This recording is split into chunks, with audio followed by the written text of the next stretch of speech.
What's up, guys? Welcome to the Walk On Warrior podcast, where we prepare and promote you young student athletes to get to the next level if it is something that you so choose. And listen, we got a fantastic guest on for you today.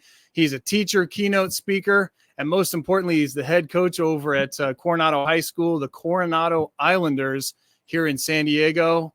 And hey, without further ado, let's bring him on the show. Mr. Coach Kurt Hines, welcome to the show. What's going on? Hey, not much. I appreciate you having me on. Yeah, 100%. So let's start it off like this. Do us and the viewers a little bit of a favor and kind of just give a rundown of who you are and what you're all about here. Yeah, I'll make a 52-year-old story, a real short synopsis. First and foremost, I'm a son of God. I take great pride in the fact that I'm a Christian. That is my everything. Yeah. My wife and I have been married for 30 years. We've got 3 daughters and 1 son, 2 grandsons. That's what moved us out here 10 years ago to California when we had our first grandson. I've coached high school football for 27 years. Love absolutely everything about it. You know, from the weight room to the practice field to the games. And as you and I were talking a little bit offline, just the people. I believe that each of us were called for greatness by greatness. And if we can spend a great majority of our time blessing others, then I think it's a life well lived. So, as you mentioned, currently the head coach at Coronado High School. Excited. You know, this is our final week of our 2-week dead period. So little bit of a calm before the storm. And I'm amped up. I was telling our staff and our players, feel like I'm more excited for this coming season than I have been in the previous 27 years. That's just a testament to the people I surround myself with and the people I'm blessed to coach. So excited to keep rolling. Yeah. So one of the things that really drew me to you, Coach, and I think you probably get this more than just hearing it from me, but it's all about the development of young student athletes. And that's what this Walk On Warrior brand is all about, development of these young student athletes. And then, of course, if they're in a situation where they feel like, hey, I want to keep pursuing this, they'll be put in the right position. So talk a little bit about how you develop these young student athletes, going from boys to young men, we'll say. Yeah, absolutely. I thought they were going to break out a little Boys to Men song there in the early 90s. That's our job, you know, and I know that I'm one of thousands of coaches that say this and believe this to my core, but I tell our staff all the time, if the only thing we do is help make our young men better football players, we're failing them miserably.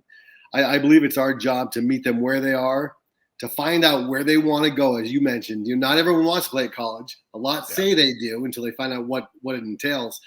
But whether it's to just be a part of something bigger than themselves, to be a part of the team, whether it is to open doors for college or connections down the line, I think it's our job as coaches to meet them where they are, get them to where they want to be, and then help to push them beyond what they ever thought possible.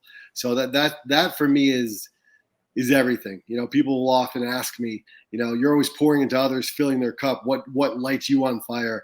And that's it for me. Whatever analogy you want to use, that's what sets me on fire, is knowing that you're making a difference. And sometimes it's within those 4 years that you have a chance to coach those young men or young women. And as you and I just mentioned, and I obviously won't mention his name, sometimes it's someone that has left your program, and we all celebrate the ones that get scholarships or go on to own businesses or whatever, and that's phenomenal. But sometimes it's the young man that has hit rock bottom and went from being a captain in your program to really banging on death's door, and to see them come through that and have a whole new appreciation for, the young man I was talking to, I had lunch with, that is in that situation, talking about the messages we shared as a staff and the things we talked about, that he still, even in his darkest moments, relied on. So that's the beauty of it for me. Yeah. Well, success can be defined in many different ways, and it's really important that, these young student athletes have real good mentorship, and they have influences that, if they do later on in life get in these situations, especially, these kids that grow up without father figures and people like that in their lives, and that's one thing that, you viewers as well as you parents, we really as coaches like to dig in, and it's all about building better young men into men. But it's like, how do you do that? You have to have that personal interaction. You have to have that personal connection. and it goes deep. When you're sweating and you're bleeding and you're going through things, it's so much tighter. That's why when I talk about, military, for example, they have tighter relationships than they do with their spouses a lot of times, because, it's life or death, or there's something that's really on that. And that's one thing that you get. Some kids, you come from tough areas, and, that may be the only thing that they have in their life that can get them out of the situation that they're in. And talk about influence and mentorship and how important that is. Yeah, for me, influence, mentorship all goes back to the R word, relationships. Prior to you and I connecting on social media and then just talking briefly now, I didn't know much about you. I still don't know a lot about you, but knowing that we're essentially neighbors both here in San Diego, I think all of life, not just football, is about relationships. I had a coach come up to me after a clinic I was doing up in LA, a Glacier Clinic a few years ago, and it was a breakout session, and he had a question about team culture and whatnot. And I tell everyone all the time, having coached this game for 27 years, I am an expert in nothing. I'm not a guru. I'm not, and I mean that sincerely. It's not a humble brag. I take great pride in who I am as a coach, and more importantly, as a husband and a father and grandfather. But I'm not an expert, but I am passionate about what I do. And when I was talking to the coach and he was asking me about culture, I hadn't looked at his hand yet to see if he was wearing a wedding ring. But I said, Coach, are you married? And he showed me his ring. I said, yeah, I am. I said, what's the slogan for you and your wife on your T-shirts? And he kind of looked at me. I said, what do you guys have plastered on your bedroom wall? Said, and I think sometimes with the best of intentions, we as coaches think about whatever we write in the back of a T-shirt or slap on the weight room wall, locker room, that's our culture. And it's not. Culture is it's a living, breathing organism. And it's something that's going to be watered and nurtured and pruned and cared for each and every day.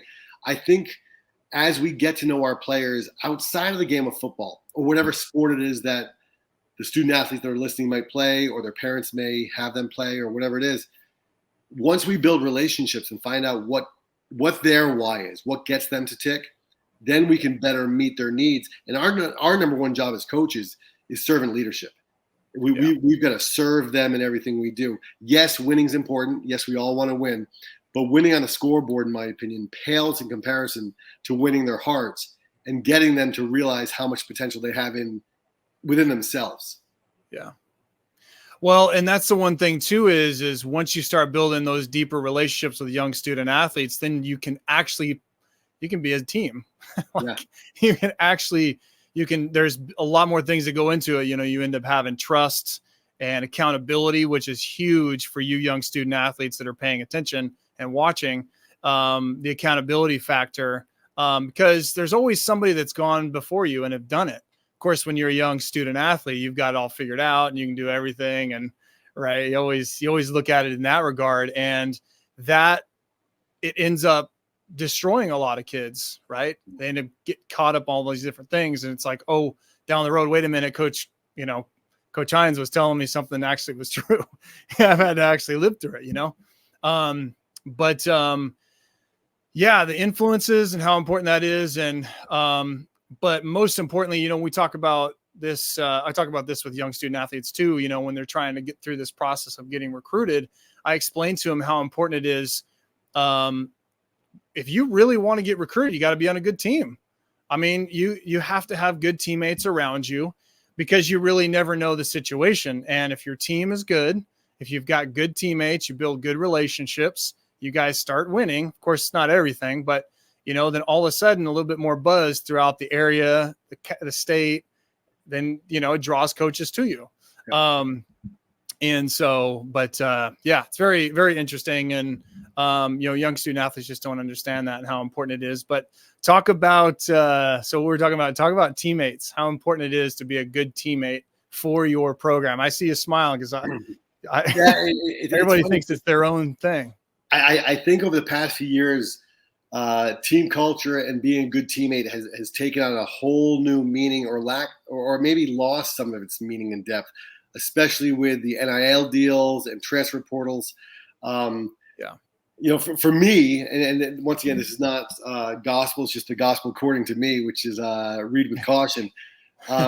Being a great teammate is like being a great family member or a great spouse. It's about serving others. You know, what do linemen do all the time? They put on their hard hats, literally and figuratively, and their number one job is to protect and serve. That's it. They've got to help their teammate on a cog block, you know, center and guard or whatever combo block it is. They've got to take care of protecting the quarterback. I think being a great teammate, and I think this gets lost on a lot, is not laughing at their jokes when they're making fun of a kid with special needs. Is not laughing at their jokes when they're rolling their eyes when the coach doesn't see. Being a good teammate means pushing yourself, first and foremost, harder than anyone else to lead by example. And then pushing others and holding them accountable for what they do and allowing them to realize that this isn't about them. You know, Coronado football is not about Coach Hines.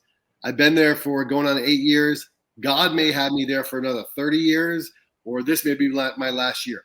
Now, I'm not planning on going anywhere, but we all know how life works. And very often we find ourselves in situations that we never saw ourselves in a year or two down, you know, prior to that. I think being a good teammate is leaving an impression with your teammates and your coaches that you are there to serve them. You know, we had a young man who just left our program, transferred to go to another school. And I wish him the best. And I said, hey, I won't mention his name. Before you leave, I was meeting with he and his father. I said, what's one thing you think I would want you to take away from our program? Yeah. And he said, know your why. Because we have little why stickers, little circular stickers in the back of our helmets. Yeah. To talk about why do you show up in class? Why do you pay attention? Why are you respectful? Why do you do anything in life? And I said, that's great. I said, but be a servant leader, because this particular individual is a really good athlete, but was selfish and didn't buy into, and maybe I just didn't do a good enough job getting him to buy into it, but buy into the fact that in order to be great in anything in life, you've got to serve others. So I said, if the only thing you take away from our program is that, learn to fall in love with serving others. Because I think being a great teammate is just that. It's about service. Yeah. No, and that's a big thing. And you know, we talking about relationships, and when you become a good teammate, you become humble, you work as a team, everybody ends up winning. I mean, it's whether you define winning as, you know, wins and losses, or, you know, building relationships that can last a lifetime or whatever. I mean, that to me is a real big thing. And you're right. When you're talking about the NIL and the portal and everything, you're losing that foundational connection with each other. I mean, yeah, you might talk to each other when you go to the next school. Oh, we're buddies or whatever. Come on, man. You're not spending enough time with each other to really, truly. So when I was at Utah State, I mean, you're talking almost 5 years at a school.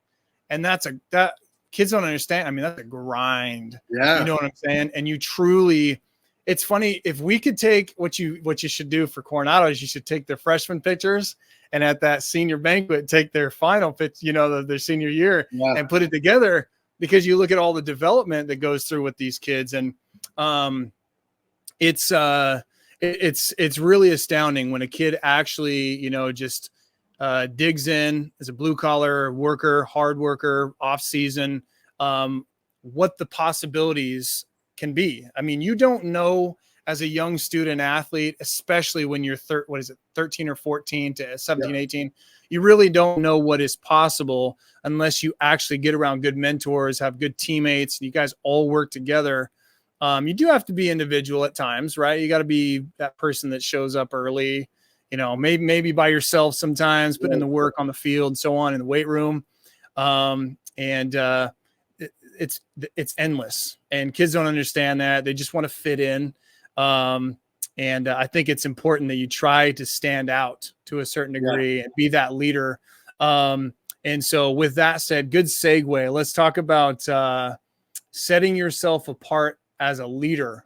As you young student athletes need to know this big time. So for the viewers at home, Coach Hines, go for it.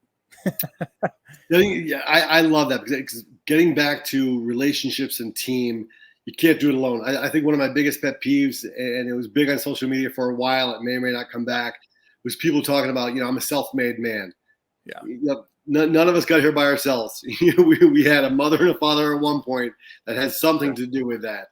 But you bring up a great point. To be great at anything in life, you have to be willing to go against the norm.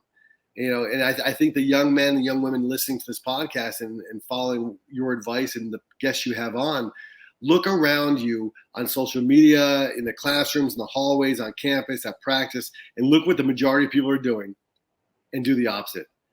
Because the majority, even in the top programs, the majority of kids will roll in just as practice is about to start.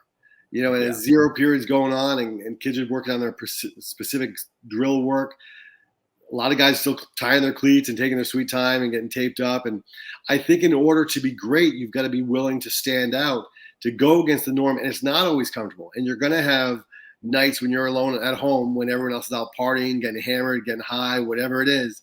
And you've got to be willing to say, listen, that's all fine. I'm going to still love them and be teammates with them, but I don't need to follow that. I'm strong enough internally and emotionally and spiritually to set myself apart and not hang around with certain people that, let's face it, after high school, people often say, oh, high school, the best years of your life. Well, you're living your life wrong. When I was in high school, it was the best years of my life. When I was in college, those were the best years. As I'm living now with 4 kids and 2 grandsons, these are my best years. And I think that doesn't just happen. It comes through being where your feet are, allowing yourself to grow, going through the tough times, and saying, no, I once again, I think I said this at the very beginning, I know who I am and I know whose I am. I've been called for greatness and by greatness. And in order to be great, you've got to be willing to buck the norm and go against what other people are doing. Show up early, sit in the front of the class, take notes, have a firm handshake, whether you're a young man or a young woman. Hold the door open for strangers. All these things that have become kind of a lost art. We joke about it, and you see it every so often on social media about people that don't return the shopping carts. It's a little thing, but man, it leaves a big impression. Go out of your way to set the example. And I tell our young men all the time, I ask them, I said, how many of you think you're leaders? And you can see right away people looking around. I'm like, hey, stop looking around. You don't need someone else's approval. First of all, if you're a leader, you're a leader, you don't need someone else's approval. And then you'll see 4, 5, 7, 10 hands go up. And I'll never single someone out in a derogatory way to insult them or embarrass them. But I have had times where I see people raise their hands. I'm like, damn, this young man, I got to pull him aside because what he's doing is not what we're looking for. But the more I thought about it and prayed about it over the years, I think we're all leaders. Yeah. The question is, who are we leading and where are we leading them? Because sometimes after a big win or a big loss, you're going to lead a group of teammates to a party that none of you should be at. It's going to cost the whole team something down the road. So we're all leaders. It's just, once again, who are we leading and where are we leading them? Well, and it's a process too, right? And kids want everything right now. It's, instant gratification, but it's a process too. And I always like to emphasize that because, we talk about being a good teammate, development, and all these great things and building foundation, but it's not something that just happens overnight. If a kid decides, okay, well, I'm going to do that. What if it doesn't happen right away? Yeah. It's all about a process of building into what it is that you truly are. I mean, they say that a young person's brain doesn't fully develop even until, their early 20s to mid 20s. So it's all about development. And, like we talk here on the Walk On Warrior, it's like you're building a foundation now so that when that opportunity ends up being there, you're ready to go. So, but you have to build a foundation. You can't just get it all right here, right now. So if there's one thing that I really tell, the viewers, the young student athletes and parents, it's like, be patient, right? 2 words you need to know in this whole thing: be patient and know, right? It's going to happen. And you need to understand those in depth, because if not, you're going to get to the next level. You got to recreate yourself. By the way, there's no stars at the next level. You may have a couple stars in high school, but then when you get to the next level, you have no stars. Yeah. But you got to be able to recreate yourself. You got to be patient. And you got to be able to develop, but you're not going to be able to do that unless you're humble and you listen to your coaches. So Coach, great segue. Let's talk about being humble and not having an ego when you're a young kid. Yeah, so I read something. Whenever I hear the word ego now, my mind completely does a paradigm shift. Years ago, I always thought ego was that cocky, arrogant coach, player, teammate that just thought they were better than everyone else. And I had read a book a while ago by Wayne Dyer, and he talked about ego being EGO, edging God out. And for me, I was like, dang. Now, because there have been a number of times Coach, where I've been called to speak at a certain event, whether it's football related or business related, whatever. And right away, Satan gets into my heart and my mind. I'm like, who am I? I played college football and I loved it, but I played Division III football in Plymouth, New Hampshire. Loved everything about it, but I was not going D1. I wasn't going to the NFL. I love coaching and coaching at Coronado, but it's not a top of the tier Texas team or Georgia or Florida. You know, for me, when I would be asked to do certain things, my ego or edging God out would be, hey, God, I don't believe that you've given me the strength to walk through this door. And I realize now that I can have two thoughts when a challenge or an opportunity presents itself. I can doubt who God has created me to be, or I can just trust him and say, hey, I've been preparing for this all along. I think humility goes a long way because, you know, one of my prayers often is, you know, God, humble me so the world doesn't need to. And we're all going to be humbled. And the question is, are you going to be humbled because you were caught on camera doing something you should have never done? And we see it happen all the time. Or are you going to be humbled through those quiet moments, whether it's on your knees in prayer, in the weight room by yourself, on a track or the field by yourself? Are you going to be humbled by the realization that what we're doing as student athletes and as coaches is a blessing? You know, it's just a blessing. And, you know, we don't ever want to be humbled by others or humbled by the world. If God can humble our hearts and we realize that every interaction we have is a blessing, then we're well on our way to living a great life. Well, you can't serve two masters. All right. I mean, that's one thing that I've had to learn over the course of my life. And especially when I was younger, I grew up in a single parent home. So, you know, I tried to fill that void in many different ways. And I was serving myself, you know, as a selfish aspect, but I was serving a lot of masters because I was trying to, you know, fit in and be a part of whatever it was, which is usually not good.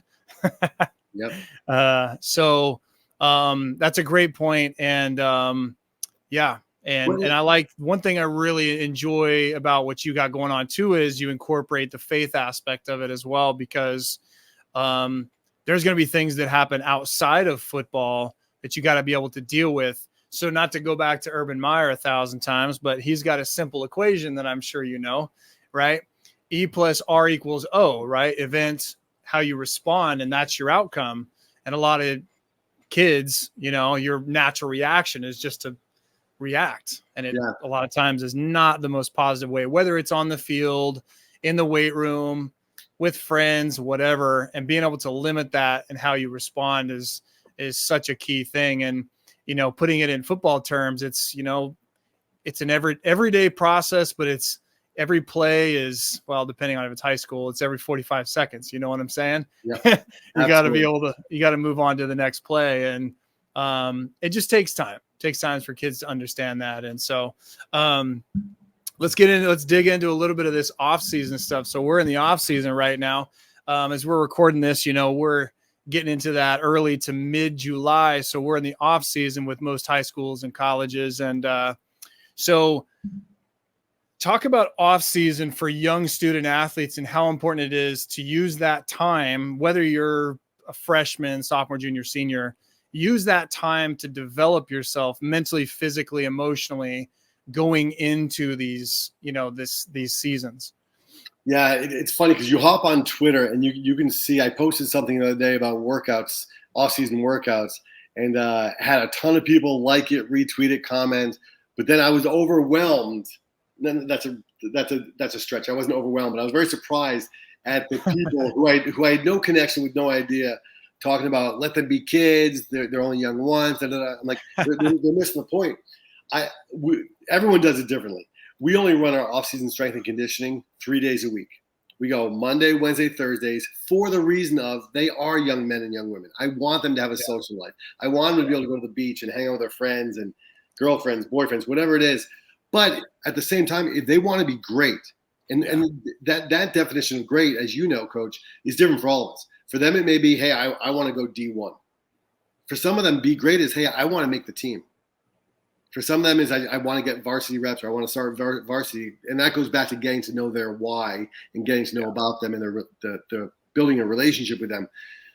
But I think it's important for your listeners, and the majority are student athletes, to understand that if you're showing up just to the off-season workouts and that's all you're doing, you're probably not that passionate about it. Yes, we've got to let our muscles recover. The rest of recovery thing's a real thing, but you can get your nose in the playbook. You can hop off TikTok, Twitter, whatever, or go to those same sites and find videos on how to become a better athlete at your position. You can get a football or basketball or baseball in your hand daily. So I think it's important for student athletes to understand that showing up to the team workouts is the bare minimum. And if they want to really separate themselves from the best of the best nationwide, they've got to start acting like it. We had about a week and a half ago, I got an email from a gentleman named Sean. He said, Coach Hines, Larry Fitzgerald wants to reach out to you. He wants your phone number. And I'm an optimist to the core, but I was like, all right, this isn't real. I've never connected with Larry Fitzgerald, so this is not, So wow. I said, I appreciate the interest. Just have him send me a DM on Twitter. Never thought I'd hear from him again. A few hours later, I got a DM from Larry, and I was talking to him on the phone. And it's not because I'm Coach Hines at all. Wow. It's because his son was in town with his wife and wants to know if they could use the field and the facilities. So we worked it out and stuff. And Larry said, Coach, if you want to bring some of your players by and have them get trained by, there were Todd Haley, who coached in the NFL for years, and John Lott, who's a strength coach in the NFL for years. We're both there 5 days. So I had a chance to get to know them pretty well. The reason I bring that up is for some of our young men, I reached out to all of our skill players and said, hey, do you guys want to come? We had about 4 of them come, 4 or 5. And some of them said they want to go D1, and obviously I'll never mention their names, but they didn't show up. Yeah. And it wasn't mandatory, but I thought that's a real good litmus test right there, as to how much their words and actions align with one another. Because we all say we want to be great. We all say we want to drive whatever car or truck or whatever it is. But are you willing to put in the work? So, yes, be a kid and enjoy summer. Yeah. But find out what your goals are. Look around and find out the people that are where you want to be someday. And reach out to them. Say, hey, how'd you get there? And if they're honest with themselves, they'll probably realize that for the great majority, there's always a little bit more we can or should be doing. Well, I always use the phrase next level. And I'm sitting here kind of listening to what you're saying, we all were different and what we view the next level, right?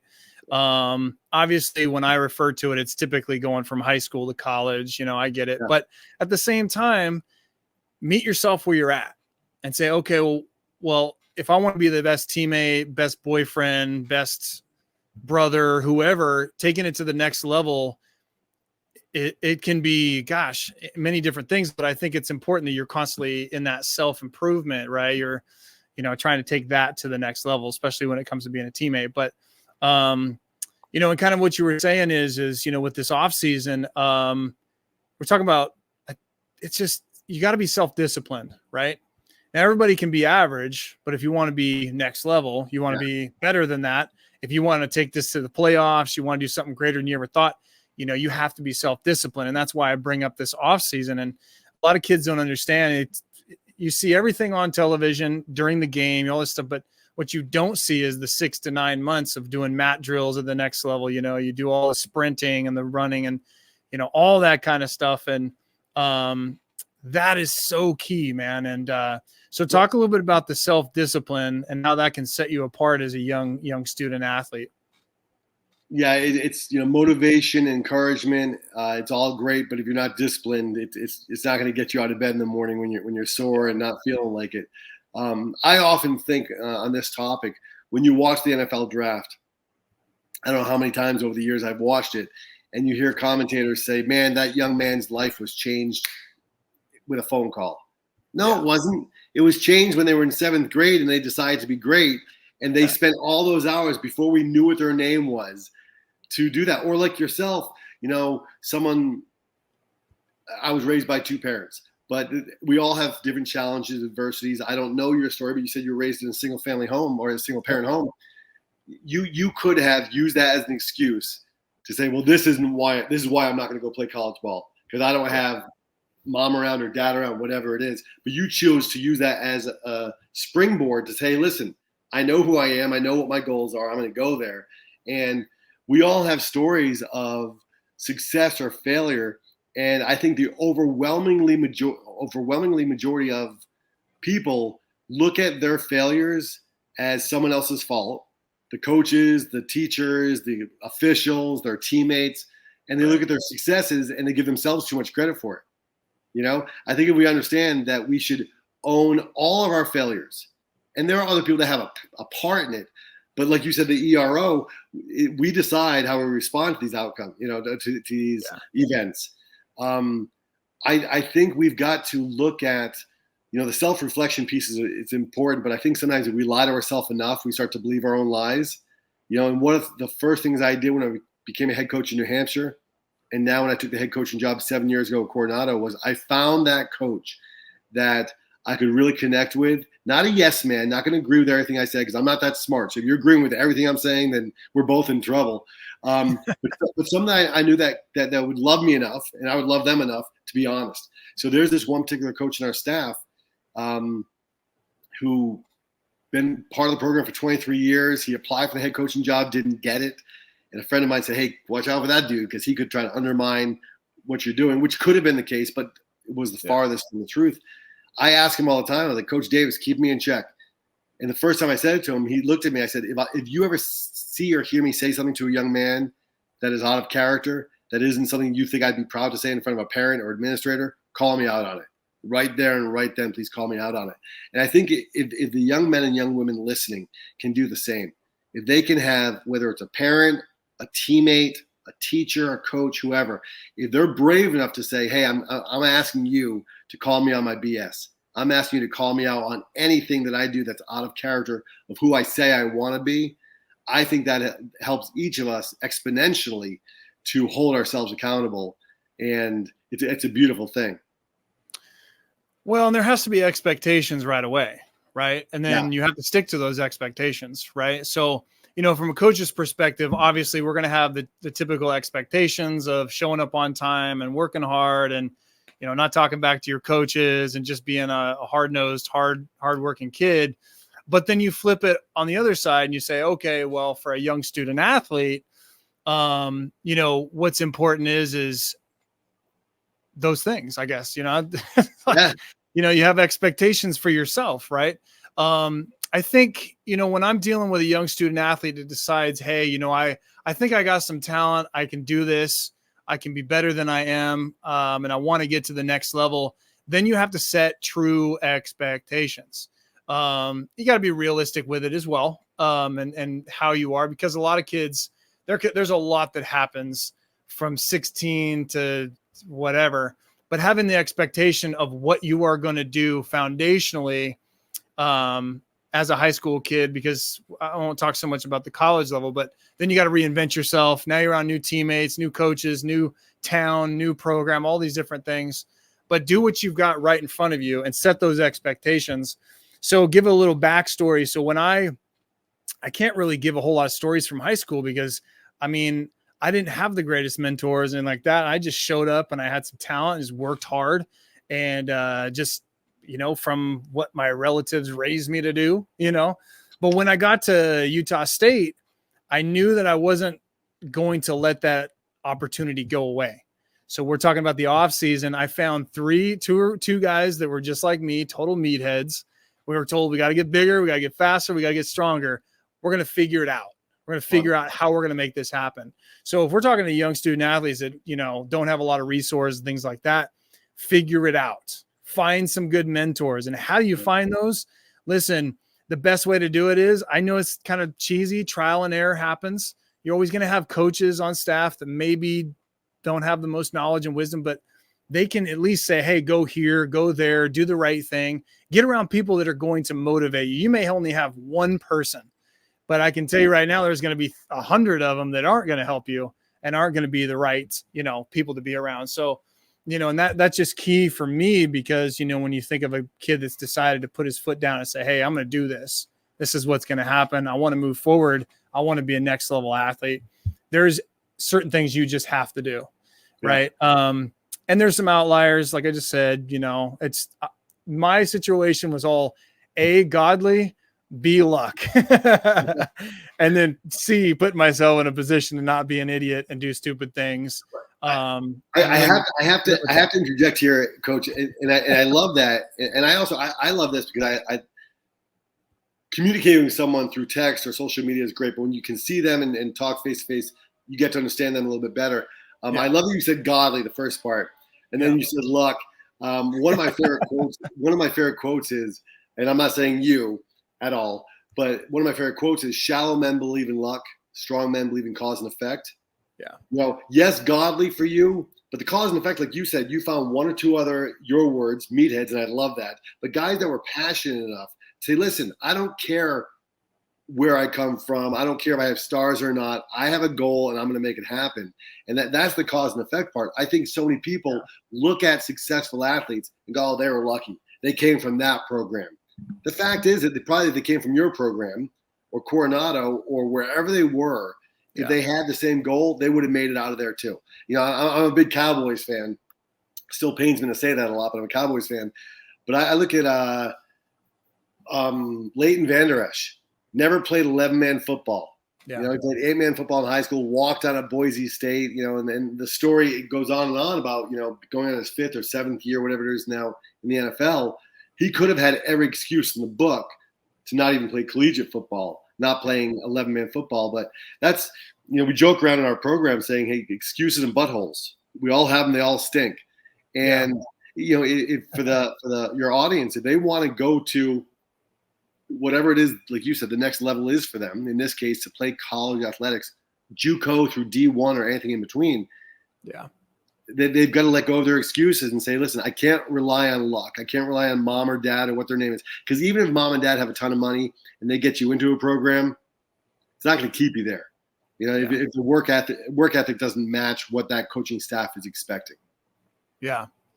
Side note, I'm a Cowboys fan as well, but that's neither here nor there. But I've actually tried to get Leighton on the show. He's all tied up with some stuff right now, but I'll fandangle and get him on the show. But, I say the word luck, but I don't really know if luck is such a thing because at this point in my life, God, if you decide, hey, I'm going to be a follower of the Lord, you're going to be put in all these different situations. So luck is, however you want to put it, you may be in the right place, right time. I don't know. But like I said, nothing surprises me at this point. I think it's God just kind of, Amen. In that windy road. But it's really, it's one of those things, man, where you have to go through the grind, but you have to have the mentality and the mindset to, okay, for example, when I get on the team, a walk-on, most kids don't know, but walk-on, especially my situation, they could care less if I'm there or not. So I have to go through the grind and do everything I have to do just to get seen, right? I got a jersey and everything, but they don't see me. I'm always, mid, we're doing reps. I'm always in the midpoint, the back. And even if I try to get in the front, they tell you, get the heck back, you're not scholarship, so you really build a level of humility. And a quick little story. So like I said, I coaches never really gave me the opportunity, even though I was still there. I was holding pads. I was getting my butt kicked every day. A lot of kids, well, I guess it's not really a story, but I was just going to say, like with a lot of kids, they say, well, I can't do it. I'm not getting my reps. I'm not doing all that kind of stuff. Well, one thing that I always tell young student athletes, like, listen, the way that I got my opportunity was I watched. And I learned just by watching, right? The kids in front of me. Sometimes it's not a bad thing to be in the back or whatever, as long as you're using it to your advantage, right? I was constantly paying attention to what the upperclassmen were doing. So then when my opportunity came about, I was ready to rock. And that leads me into my story. So my first practice, we got a whole new staff at Utah State, and these coaches come in, fire and brimstone and guns a-blazing, and they wanted to make a statement right away. And it was just full go from the beginning. Now this is, 2005, 2006, a little bit different, but the rules, right? But they were wanting to set the tone for this new staff and what they had going on. There was 6 running backs in front of me and all 6 got hurt. Okay. Well, in the drill, they're like, okay, well, do we have anybody else? Hello. I was paying attention. By the way, you young student athletes, always say yes, please. And yes, coach. Yes, sir. Because that's the foundational things, because I said, yes, I'm a running back, get in. And I said, Coach, I don't know what the play is, but just tell me which way to go. And sure enough, we ran the ball to the right, took the ball, and the Red Sea parts. Love it. All right, 10, 15, 20 yards down the field. I'm still running, got bodies on my legs, and bam, all of a sudden the kids lift me up. They're like, who is this guy? And sure enough, they said, that was a great play. Let's run it again. Same thing happens. And then before you know it, now you have a name. Now they know who you are. You were prepared. All those excuses that I could have used, right? That wouldn't have got me anywhere. To me, an excuse is a lie. Satan's lying to you over and over. You're not good enough. Chael Sonnen, UFC guy, he was speaking to a group of young kids at a wrestling camp.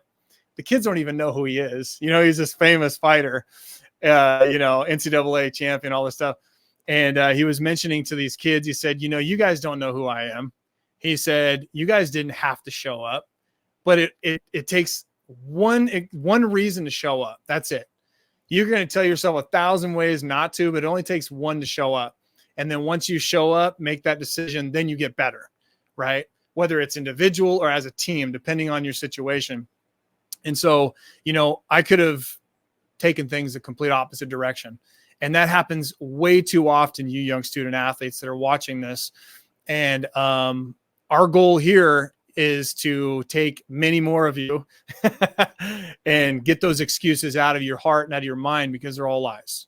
Okay. And that's really key. And so, moving forward, okay, so I got a couple more questions before we get you out of here, Coach. But this next question is, so if a kid at Coronado decides, hey, I want to go be a next level student athlete, and they approach Coach Hines, what's your plan for helping them?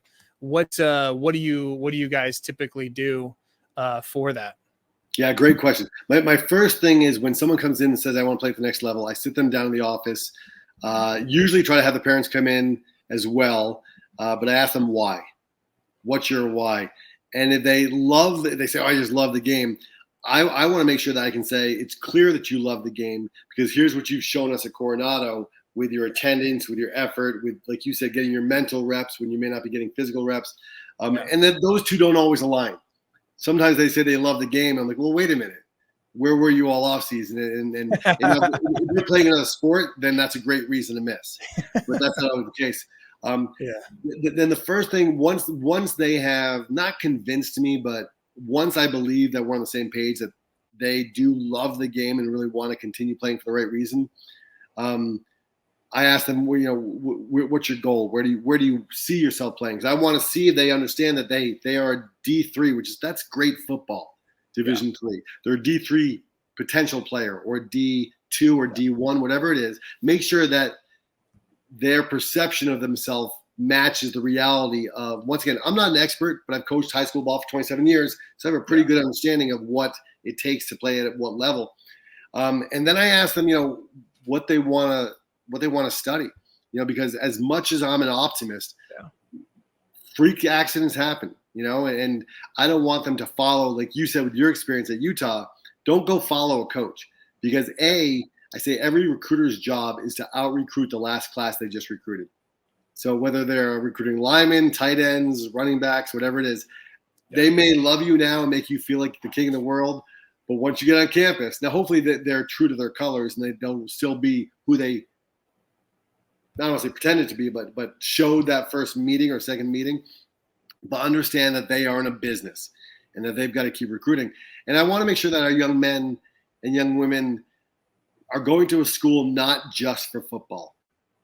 Understand that, I want you to think of, if you get injured or when it's not football season, do you see yourself?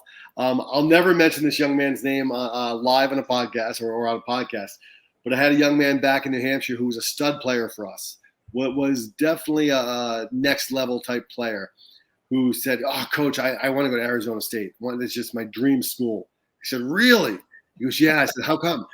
And he goes, have you seen, and I wish I were kidding, I won't mention his name. He goes, have you seen their mascot? And I was like, oh, and I almost said his name. I was like, oh. I said, do you love the heat? And without skipping a beat, he goes, oh, I hate the heat. And I'm like, wait a minute, do you realize where Arizona State is? Like, you're playing in the desert. So sometimes, as much as we think the young men and young women we're blessed to coach do their homework, very often they're not doing their homework. They're looking at the logos, they're looking at the weight rooms they saw online, or the uniforms, or all that fancy stuff.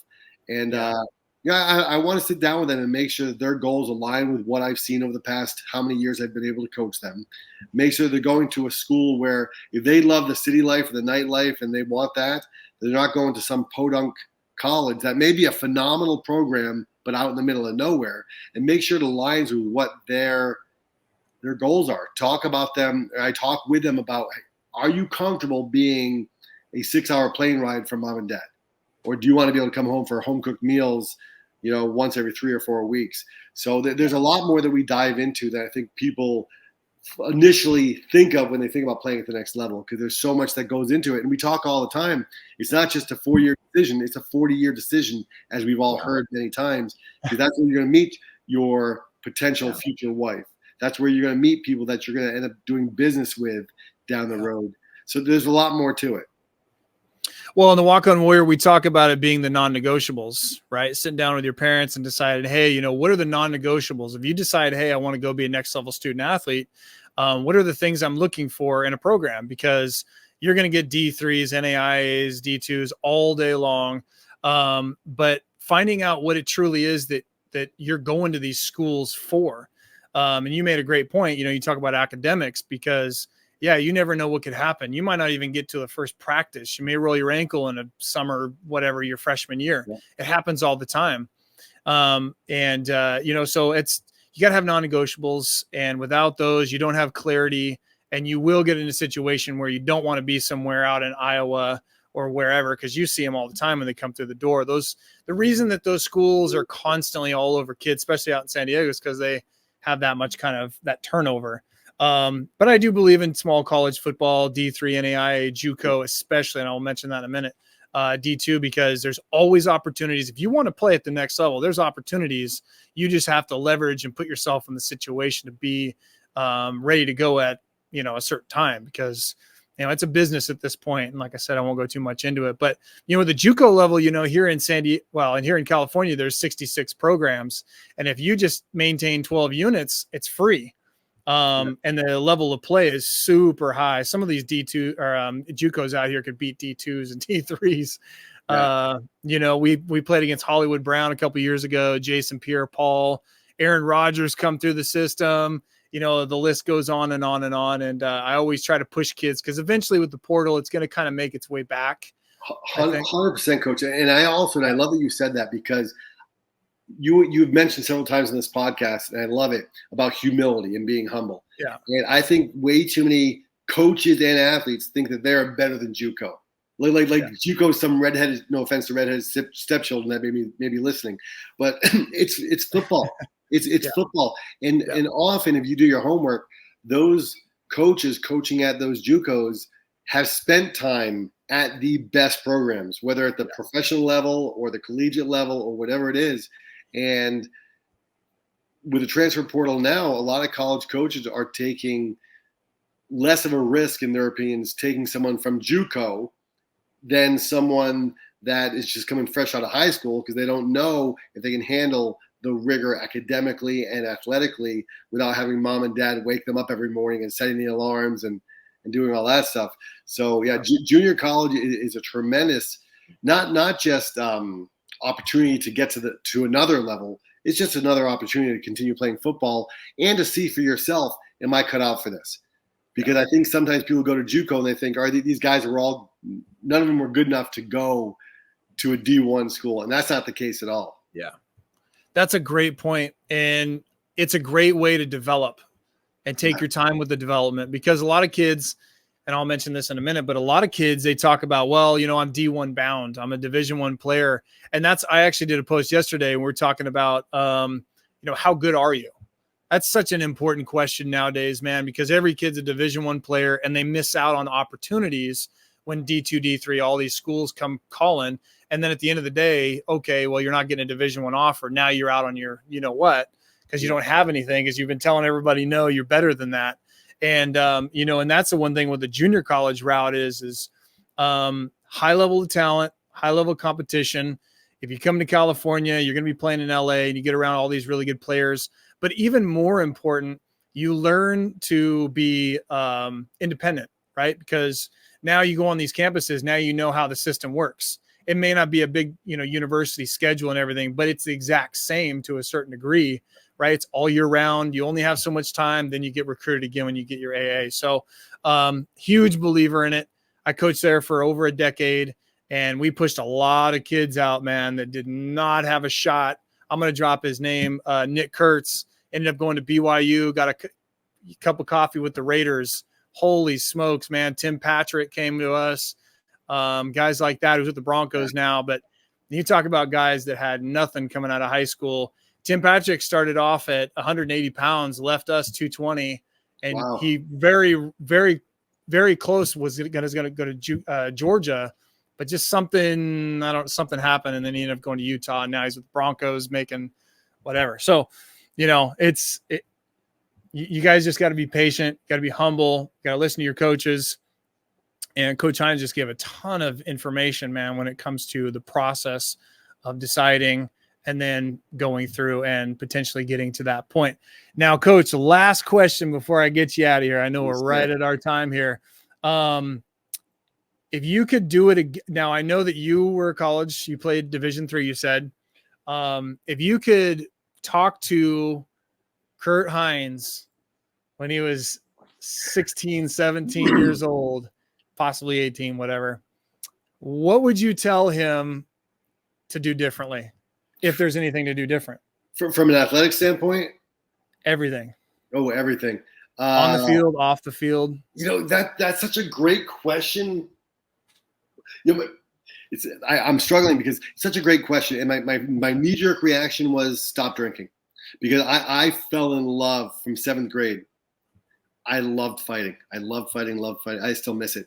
But I would, not during the football season, but once football was over, I'd go out and party all the time and get arrested all the time. And I had 3 felonies at one point. My summer back from Plymouth State in college, I got in a fight with 3 police officers and had to pay for the time they missed out of work, had to pay my parents to refinance the house and stuff. But the reason I struggle with that, Coach, is because a lot of that has helped make me who I am. And just as you know, the adversity of coming from a single parent home and having to walk on being, number 7 in the depth chart for running backs, all of that created a hunger and a drive and a passion for you to say, you know what, I'm not changing my goal. I'm getting there. So I think that one piece of advice, the thing I would say to myself, is just trust God, because the amount of trust I have for God or in God right now is far greater than what I've ever experienced before in my life. And the stresses and the anxiety and the thing the world's going to fall apart around me and all that stuff, which never happened. I think we find out who we serve and serve whoever that is with all we've got. In my case, it's God. Life has a way of figuring it out for us as long as we're willing to get our hands dirty. And I'll leave you with this. One of I teach 4th grade. I'm not sure if I mentioned or not, full time, and I do a thing with my students called Quote of the Day. And one of my quotes that I share often is, "God will move mountains in your life, but don't be surprised if He gives you a pick and a shovel." And for me, that's a reminder that God will do amazing things in our lives, but we've got to be willing to get our hands dirty. We've got to be willing to put in the work. So I'm not saying I should have kept drinking back at those days and fighting, but just trust God. Yeah. Well, love it. Thank you so much for coming on the show, Coach. I know you're busy and got what everything you got going on right now. And listen, you young student athletes, definitely pay attention to everything that we're going over, because listen, it's going to benefit you immensely through your process, whether you're a freshman, sophomore, junior, senior, all the way through. And like we talked about, if you just decide, hey, I want to get to the next level, listen, we gave you some more nuggets with that too. Before we get you out of here, did you want to go ahead and plug anything? I know you're on Twitter and IG and all that. Yeah, anyone that wants to follow, it's Coach Kurt Hines, KurtHines. I did just finish writing a book that's soon to be published, I think in the next 3 weeks. So I'm excited. I'm excited about that.